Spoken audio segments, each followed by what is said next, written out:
চোখের পানি, মনের আবেগ, যা আছে আপনার ভিতরে, কষ্ট, দুঃখ, যন্ত্রণা, সব আল্লাহকে ঢেলে দিবেন। নিজের আবেগ ধরে রাখবেন এখানে, আপনি আল্লাহর জন্য ঢেলে দিবেন। মানুষকে আবেগ দেখে কি লাভ? মানুষ আপনার চোখের পানির মর্ম বুঝবে?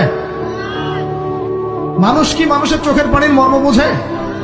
আপনার পিতা যদি মারা যায়, আমার কাছে এসে দোয়া চান কান্নাকাটি করে, আমি দোয়া করতে পারবো, কিন্তু আমি কিন্তু আপনার ফিলিংসটা বুঝতে পারবো না। আপনার অনুভূতি কে বুঝতে পারবেন?